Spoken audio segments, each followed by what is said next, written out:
Okay, so we are on 8.10b. So we're going to explore what can happen in some different situations graphing rational functions. So if you could just pause the video right now to get down all the work for the first example, which is y equals x squared minus 2x minus 15 over x squared minus 9 times x plus 2, to get down all the key features and all the work. Great, so just some things I want to hit based on questions that people have had.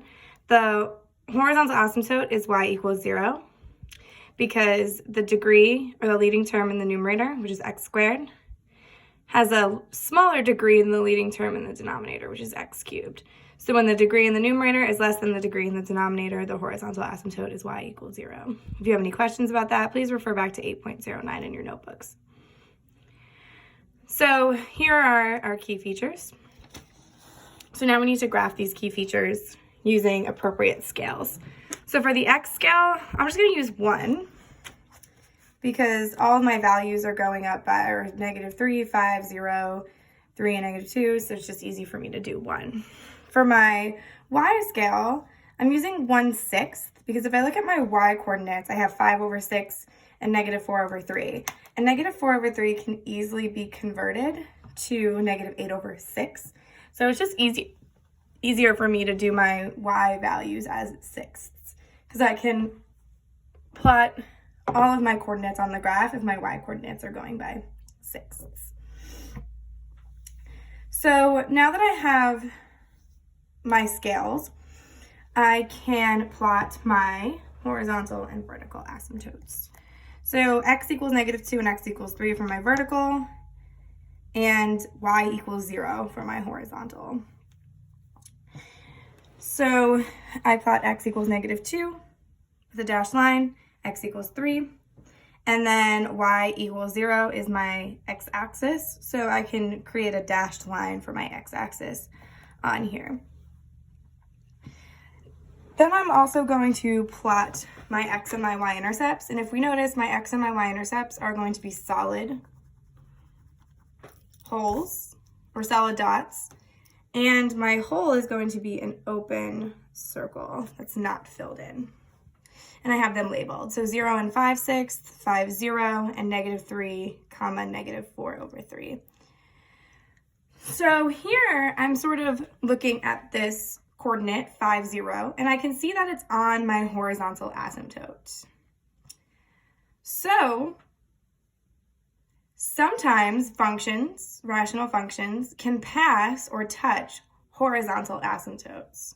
So that is okay to happen when we have that will happen especially when we have our x-intercept or when a point falls on that horizontal asymptote. So here we have a point on the horizontal asymptote showing us that this function is actually going to touch or pass through this horizontal asymptote.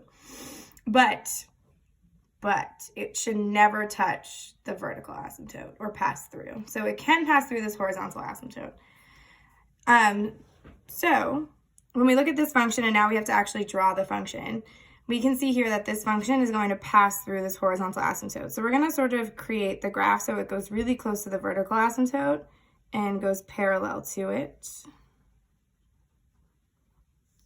And then now we're going to come just a little bit above the horizontal asymptote. Sort of like that.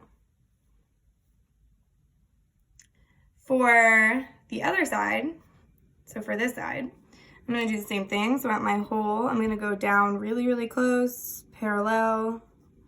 I'm going to come up parallel to that, and I'm going to curve it out really close and parallel to this horizontal asymptote. So this function is not going to go above the horizontal asymptote on this side because there's no point indicating that it's on the horizontal asymptote. So we're just going to keep it below that horizontal asymptote on the left side. But on the right side, since we have the coordinate on the x-axis, which is where our horizontal asymptote is, we're going to have it go a little bit above it, but still staying pretty close because it's still an asymptote. So the function should sort of gravitate towards that horizontal asymptote for that part of our function. Now for the middle part of our function, this is a little bit trickier because we only have this one point here. We don't know if this graph is going up, if it's going down, or what's happening with this function. So in order to determine the actual shape of this middle piece of our function, we need to test some points. So for the middle piece,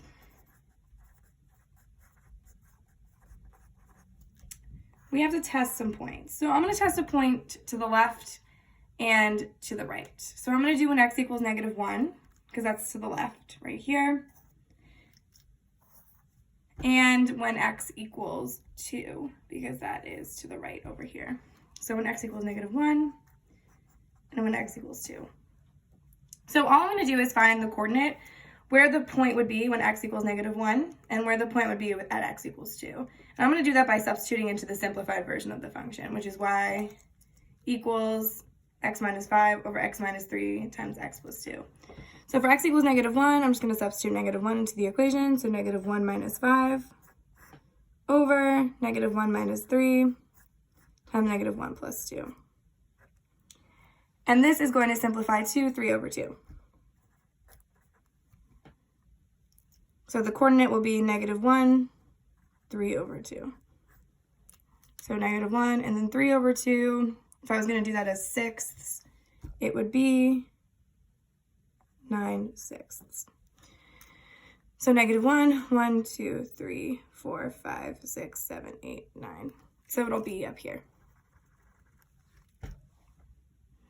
Now I'm going to do the same thing for 2. 2 minus 5 over 2 minus 3 times 2 plus 2. And that is going to simplify to 3/4.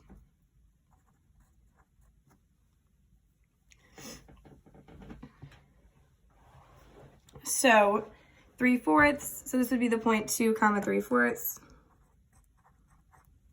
And if we think this is 1, right, and this is 5, 6, so 3/4 would be probably around here somewhere. Or we know it's definitely going to be below the 1. So this function, because of the way the asymptotes are, we can see that over on the left side, we're going to start up here, and we're going to go down to our next point, which is here. And then we're going to go down to our next point here, but then because of the vertical asymptote, it's going to loop back up really close to the vertical asymptote. So it sort of looks like a little bit of a messed up parabola. Like we drew it incorrectly, but this is actually the shape of the function. It actually does look like a little bit of a pushed to the side parabola. So it's not a quadratic function.